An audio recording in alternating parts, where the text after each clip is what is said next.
Well, I guess what I should do before showing y'all our toys is show you what we actually put into our beer. Oh, I'd love to see it. Beer is sugar water. I mean, that's all it is.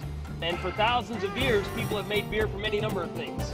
In South America, the people there used to make their beer out of corn. Asia, people would make their beer out of rice.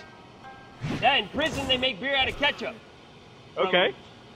What I've been told. Yeah. That's right. Where you get your sugar from really establishes the character of the beverage you end up with. Barley has been the heart and soul of all fine beers for literally thousands and thousands of years. Malting your barley is basically a three-step process. First, you soak it in water, it sprouts, and to get the energy to sprout, turn itself from a lowly seed into a glorious stalk of barley, it needs to convert through enzymatic action. I spent a week memorizing that phrase. That's enzymatic. There's a lot of syllables in there. It converts its starch into sugar. And depending on how you roast it, you'll either end up with this or this. Yeah, that's right. We're Just down the hatch? Yeah, down the hatch, bottoms up. It's the breakfast of champions. Beer is health food. You know, people often ask, they say, what are the nutritional benefits of drinking beer? And I tell them, well, first of all, I'm 73 years old. Yeah. Hey, you look great. Thank you. Thank you. Enjoyment and moderation of these things can do a lot to preserve your health and allow you to live a long, happy existence. Now, don't eat these. No, just... Yeah, give them a smell. Very citrusy. Very citrusy. Those are the Chinook hops and the other hops that we'll use in our beers. Without hops, beer would be very sweet and syrupy, and it wouldn't have much shelf life. The hops give it staying power, the antimicrobial properties in the hops. It's another mouthful. Yeah, enzymatic and antimicrobial. Do you have it written down somewhere? That's right. I've got crib notes right here on my wrist. They really help at times like this. They'll help the beer stay whole. They'll give it that wonderful aroma, and then they'll also give it that bitter, crisp edge. Hops are just amazing. The secret of the hop is that powdery yellow resin that you see contained in the hop flowers. That's called lupulin. And lupulin is an amazing thing. It's got alpha acids, beta acids, all kinds of essential oils that impart all kinds of nearly magical properties to the hop plant. I don't know where the hell I'm going with any of this. Any dope with a bucket can make beer. I've done just that. To make your beer, you need 4 ingredients and 4 ingredients only. Okay. All good beers include these 4 things: water, grain, hops, and yeast. The yeast is, well, it's in your socks right now probably, but it's also wafting through the atmosphere. I don't know what your hygiene habits are, but there's probably yeast in my socks. Yeah, it's a unicellular multi-organism. So like a biology class. That's right. Do I get a degree when I leave?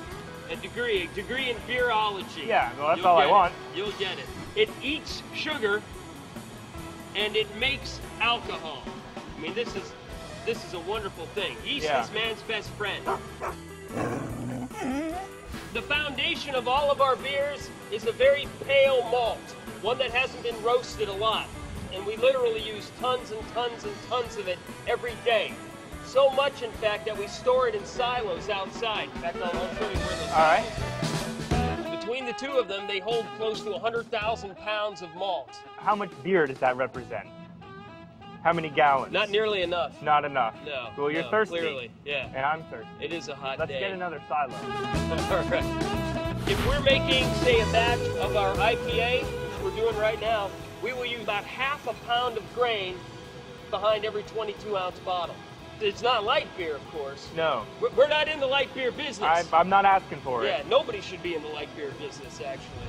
Now, some of these tanks are quite hot, so you want to resist the temptation to plant your hands on the shiny tanks there.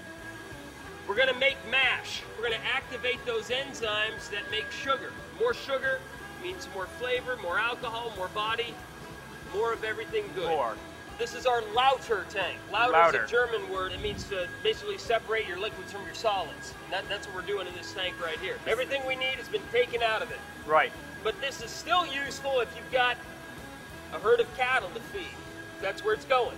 There's a gentleman who's going to pick this up after it gets blasted out through that pipe right there. And there is some residual sugar in there, so it'll ferment in the truck on the way up. The cows are happy to eat it. So it's like happy hour for the cows. Happy hour for the very happy cows. We're boiling the wort in here. The wort is circulating through a steam tunnel which heats it up, and by circulating it through a steam tunnel and back into the kettle over and over again, we're keeping it at a very even boil. Okay. It's very, very important. We're controlling the degree of precision to the nth degree here. The tricky part is making the same good beer over and over and over again. In order to get the bitterness out of the hops and infuse it into the brew, you have to break down the molecules in the hops that give you bitterness. In fact, what you're going to end up doing is isomerizing the alpha acids to produce isohumulones. Yeah, bells went off on that one. I guess I really hit it. You won. That's right. Yes, I did. If you've ever had a skunky tasting beer, it probably came in a green or a clear bottle. I won't mention any names. You can probably think of a few, though. This is our cellar where everything ferments. Okay. This is where the magic happens. Yeah.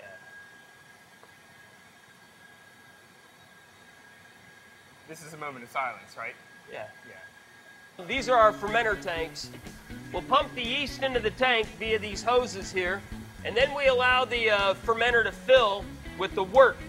We're making ales here with yeast that ferments at room temperature. We'll crash cool these tanks down to freezing. Ale yeast doesn't like to be cold. It likes to be the same temperature we do, about 70 degrees. So when you chill it, it flocculates. There's a great Scrabble word for you.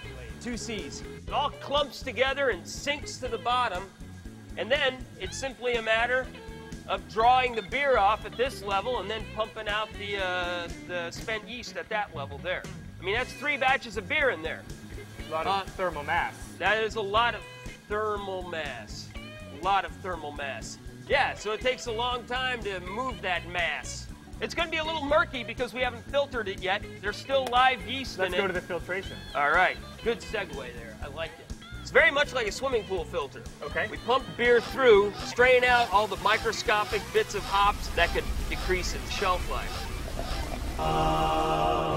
The bottles are filled by machine. 3 things you want to keep away from your beer: sunlight, air, and heat. First of all, we put our beer into brown bottles. The brown will filter out all the bandwidths of light that can get in there and funkify your beer. That's the technical word. That's right. This right here is our filler. It's a merry-go-round filled with beer. That's a good time right there. And as it comes around, the first thing we do is we purge the bottle of air by blasting carbon dioxide into the bottle. These rocker valves are then dispensing beer into the bottle. And then the foam spills out over the top. And that's a hard thing to watch for some folks, because there is a little bit of spillage involved there. And we all mourn the loss, but it's all part of a bigger plan. We then slap a cap on it. The foam eventually subsides in the neck of the bottle, and from that condensed foam, we now have CO2 filling the headspace in the bottle, which is forming a protective barrier between your beer and the cruel outside world. We're about to enter a very sacred place, so yeah, little reverence.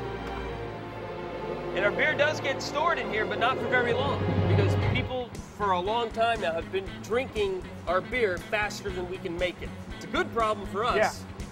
Bad problem for them. You know, we don't want people to be disappointed when they reach for one of our beers and it's not there for them. Oh yeah, because they would have wasted the reach. That's right. That's right. Yeah.